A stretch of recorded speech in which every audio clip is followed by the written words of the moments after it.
Hello, everyone. Welcome to the 10th Annual eMental Health Conference, Virtual Care in Times of Crisis and Beyond. This is block 2, in which we will discuss new technologies in e-mental health care going beyond the ordinary.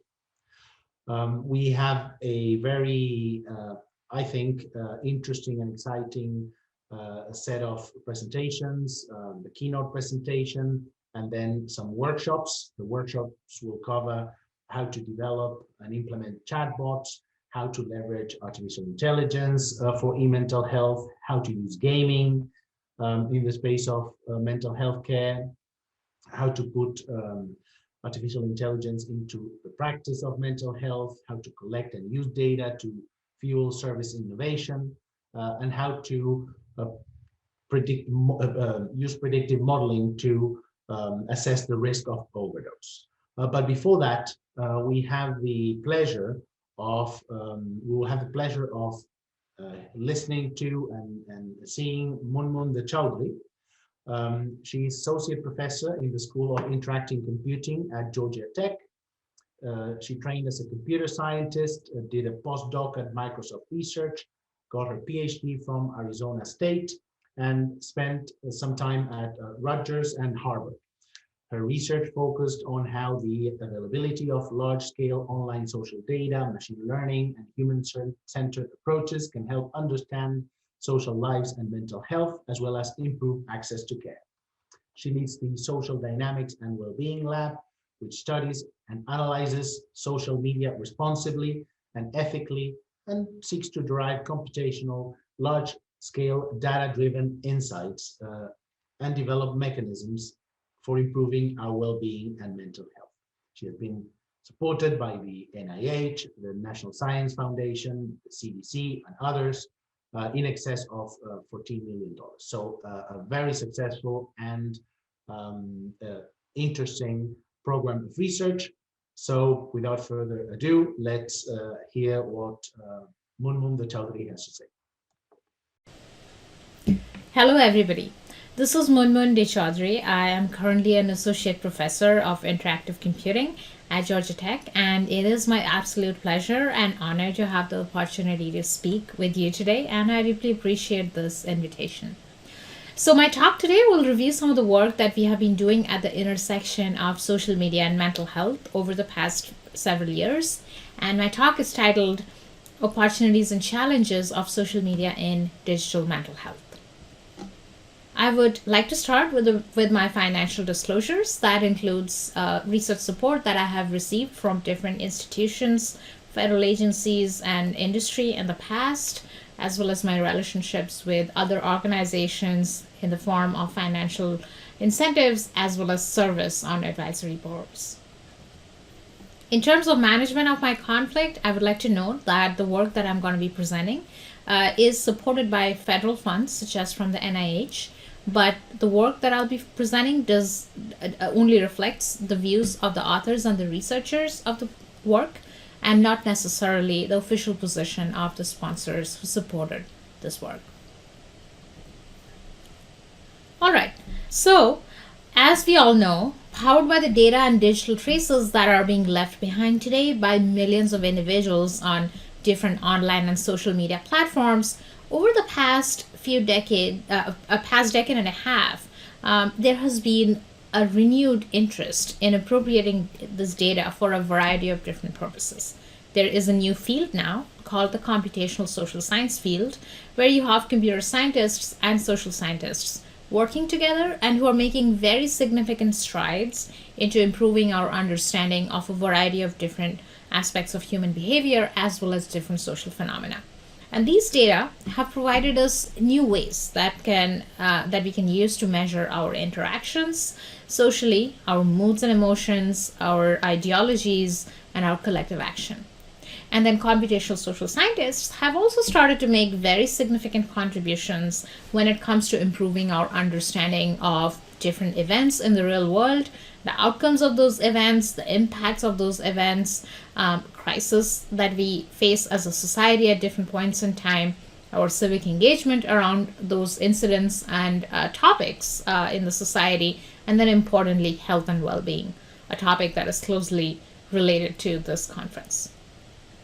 So in the initial part of this talk, I'll take the opportunity to share with you some of the highlights of the work that my collaborators, my students, and myself, we have been conducting over the past few years in pioneering the computational use of social media data for mental health purposes. And how can we do that in an ethical and responsible manner?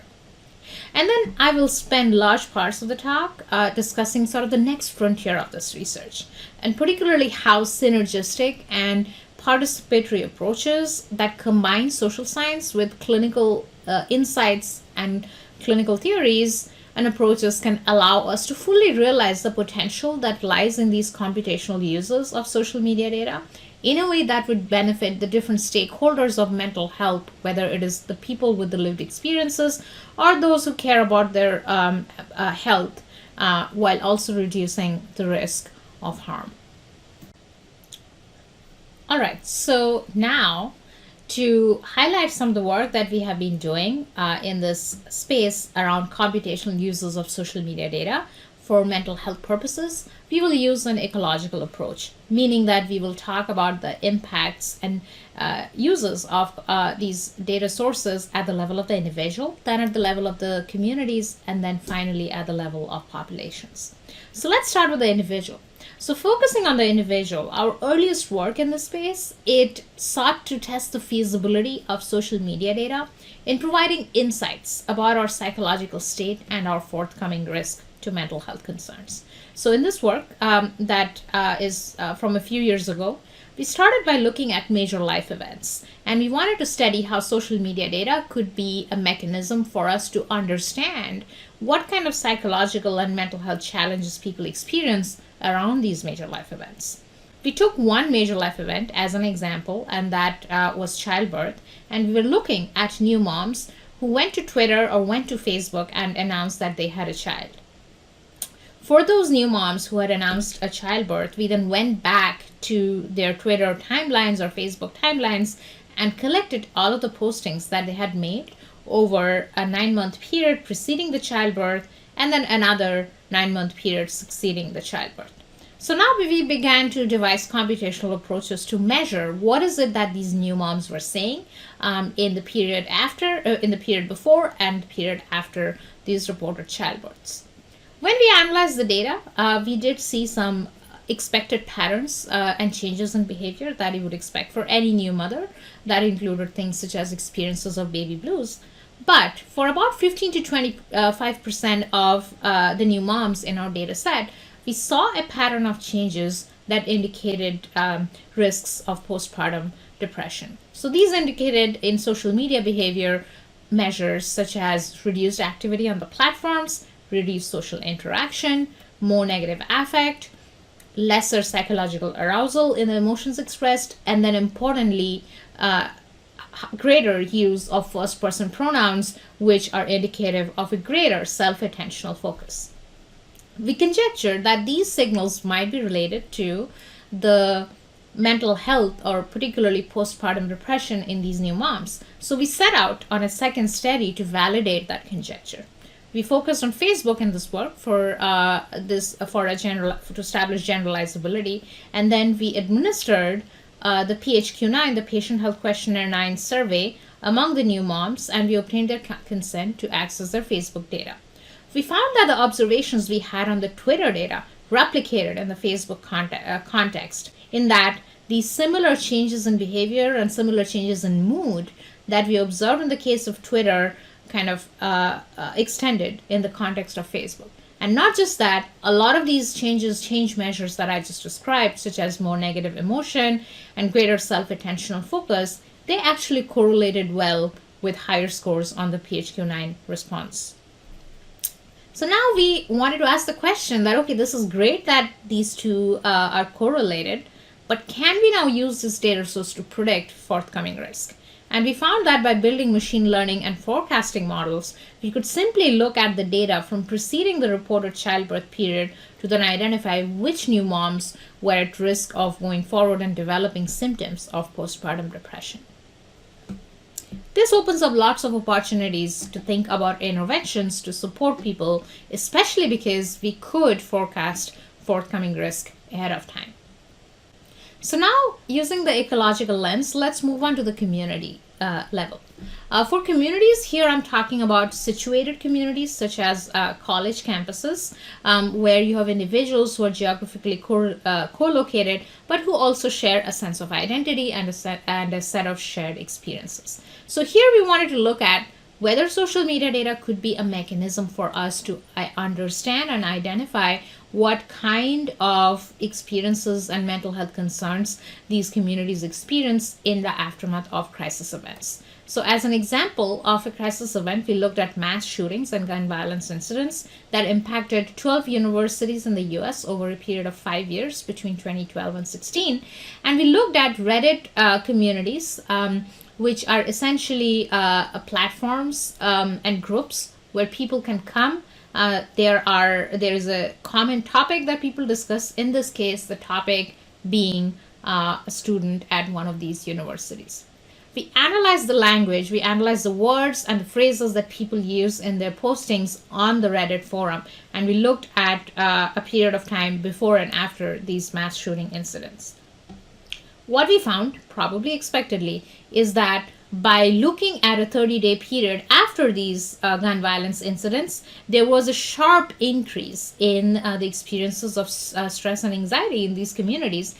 And that level was not just higher in the period after the crisis incidents, the gun violence incidents, but actually the types of chronic stressors of stress and anxiety that we see for college students in normal time frames, such as concerns about coursework, such as concerns about exams and homeworks and so forth, those tend to disappear in this period after childbirth, after the gun violence incident. But what pops up is a greater social interaction, is a sense of solidarity with others, and greater concern and anxiety about what is the future and how are these incidents going to impact life on college campuses. So what this tells us is that there could be meaningful things that we can learn about these situated communities by looking at social media data that are shared by individuals in these communities. And by looking at those data, we can make assessments about the psychological and mental health challenges that these communities face. And again, there could be opportunities for administrators and community managers in these contexts to take some action, especially after a crisis event such as a gun violence incident. What is it that the administrators at the colleges can do to support the students and other individuals living on campus? And finally, adopting the ecological lens, we are going to talk about the perspective and computational uses of social media at the level of a population.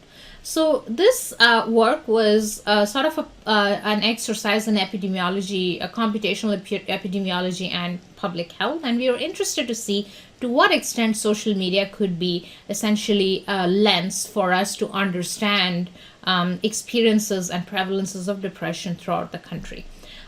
So we developed what we call the Social Media Depression Index, which was based on machine learning classifiers that were built on Twitter data.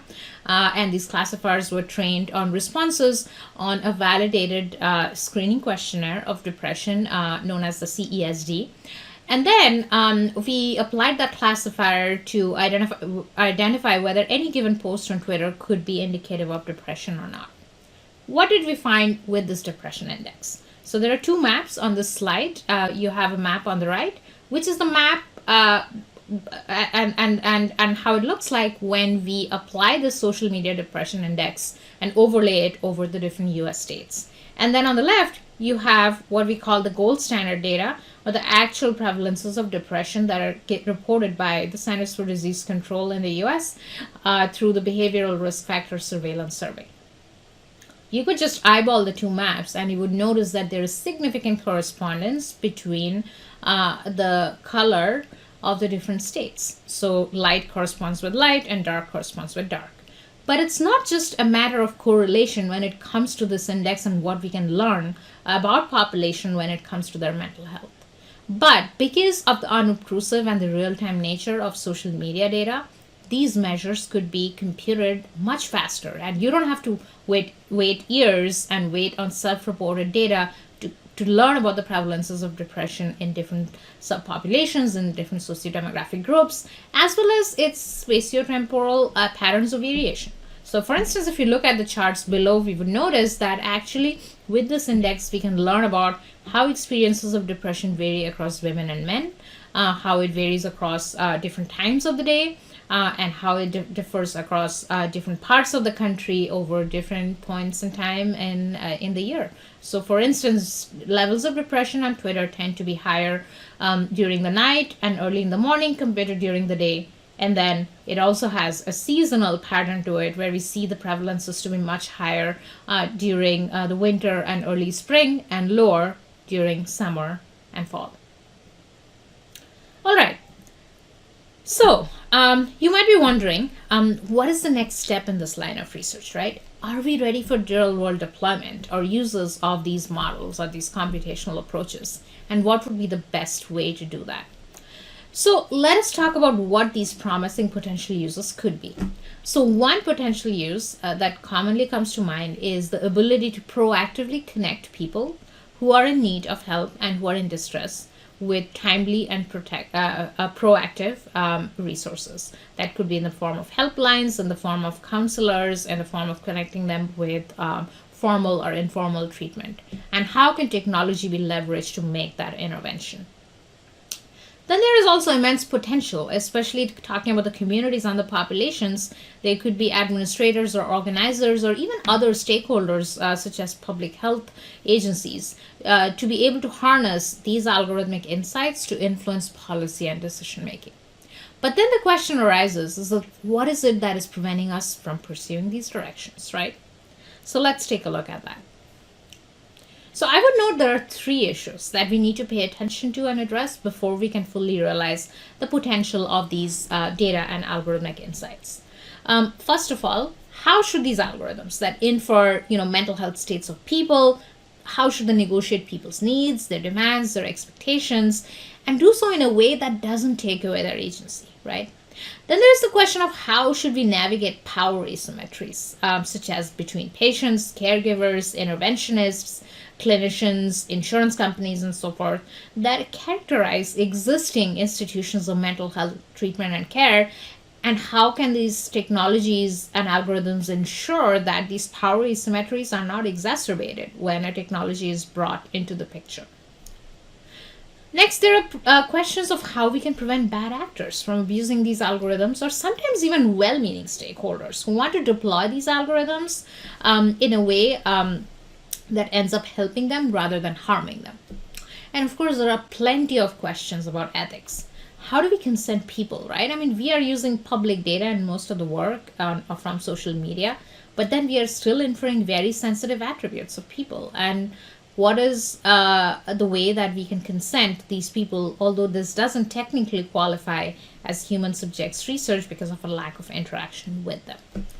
Then there are questions of provisions that we need to have to prevent adverse outcomes. What kind of safeguards and what kind of protections should be in place? Because we are now looking at a vulnerable population on the internet, on social media, who is the subject of research, but for whom we don't have the kinds of risk mitigation protocols and safeguards that exist in traditional clinical research.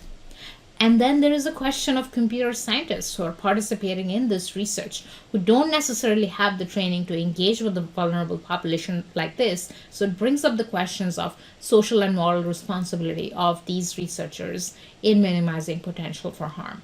And the list can go on. But basically, what we are saying is that these questions point at the need for considering three things, which is what you see on the slide: agency and power, unintended negative consequences, and then ethics.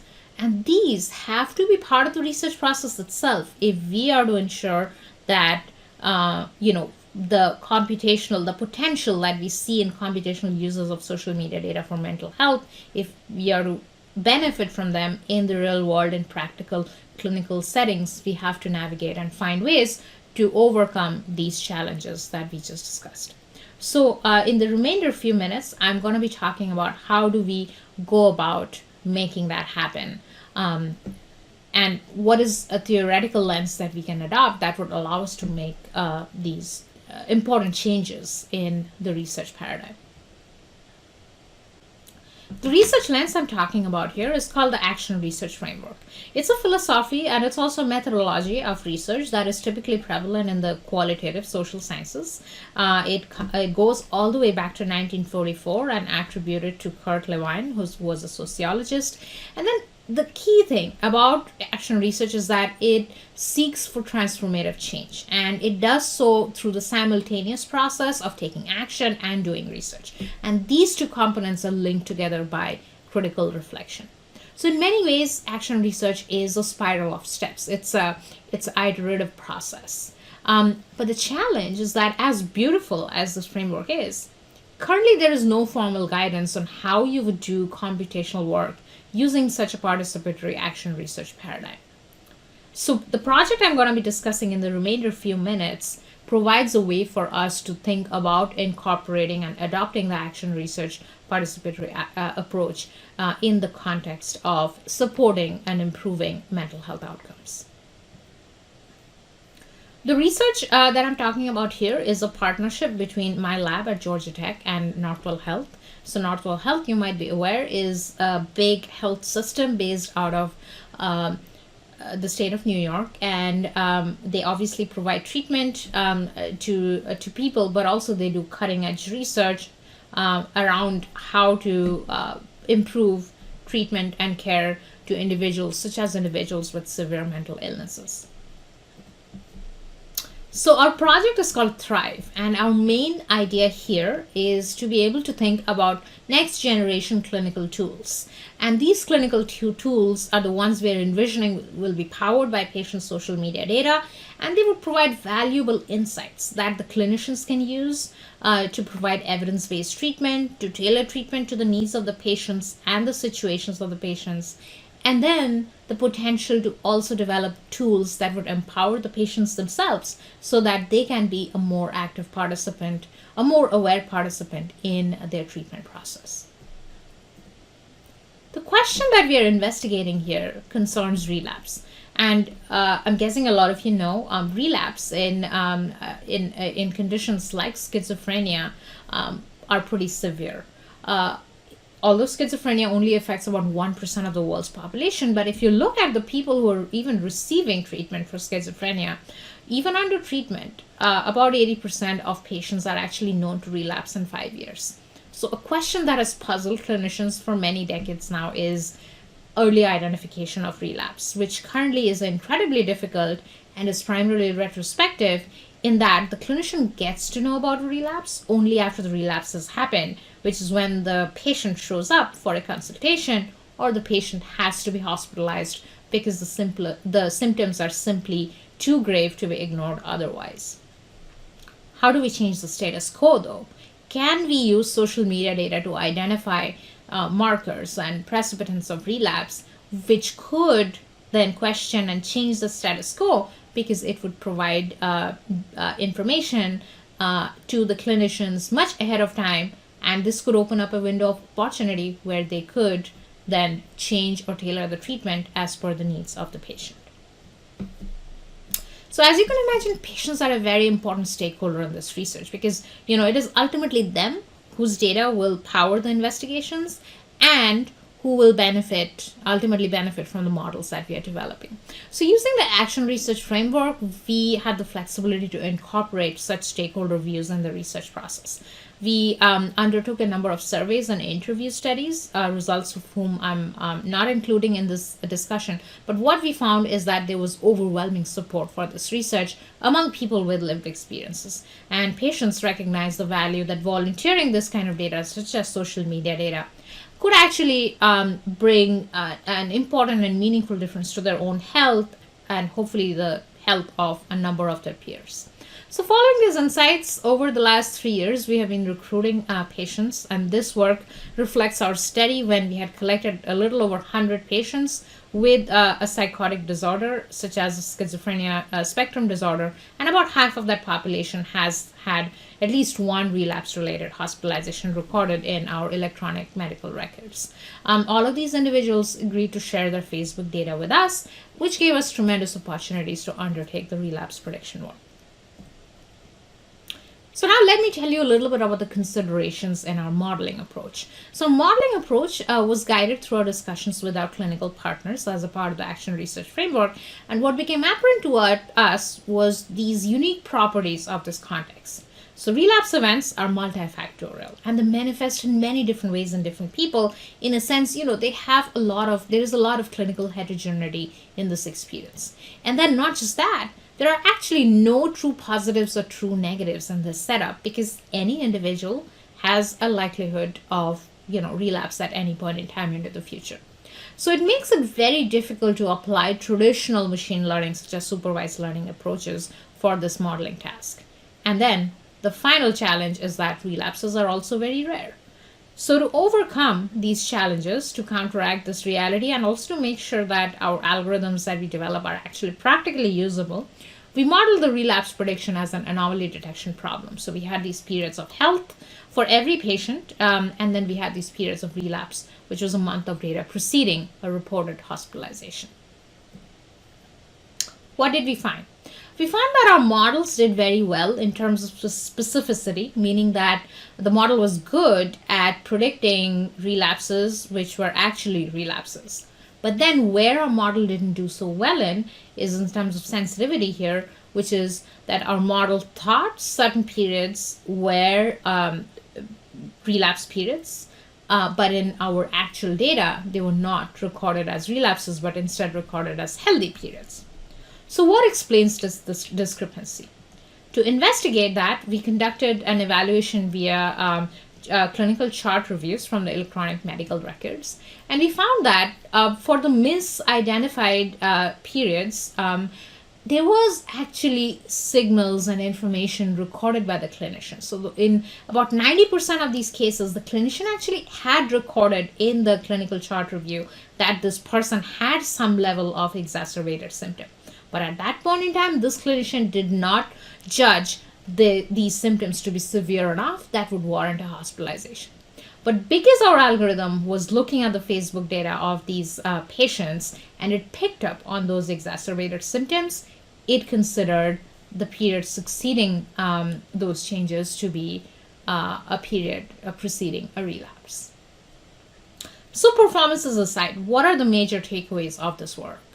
So this work, for the first time, actually allows us to utilize social media in the context of a clinical setting. It allows us to go beyond sort of population-based group-level characteristics that are associated with mental health, which has nearly been the only exclusive approach in other existing research, but it allows us to demonstrate the potential of personalized methods that would allow us to longitudinally forecast the likelihood of imminent adverse mental health outcomes, in this case, it being relapse. And this, like I said earlier, has tremendous potential to inform clinical decision making in helping and empowering the clinicians with evidence that they could then use to tailor treatment, change medications, change therapeutic strategies, and so forth.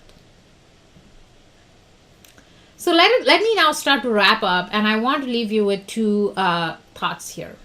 So hopefully through the research that I reviewed, it gave you a sense of the tremendous potential that lies in adopting computational approaches and these novel sources of otherwise, not health data in actually addressing outstanding questions in mental health, and how a technical approach can be a part of a mental health assessment, and how unobtrusive and real-time signals such as from social media can be valuable. The second thing is, how do we actually go about using these algorithms? And those considerations need to be a part of the research process itself. So we talked about participatory approaches to overcome some of the challenges of, bad actors, unintended negative consequences, and ethics. but a lot still has to be done, right? So this includes things such as we do our research, how do we build trust in affected communities? How do we support graceful failures when our data or models are actually not standing up to the potential use case? Or, as a lot of you clinicians would identify, the Hippocratic Oath, which is doing no harm, and how do we incorporate that into our paradigm of building these models and utilizing these data sources? And hopefully through this research, you got a glimpse of how do we go about formalizing and conceptualizing these changes in a way that would allow us to then build in methodologies in the research process itself to overcome these gaps and to increase the benefits that could be had from the computational use of social media data for mental health. So on that note, I would like to thank you very much for listening, and I believe I have a few moments for some questions. Thanks.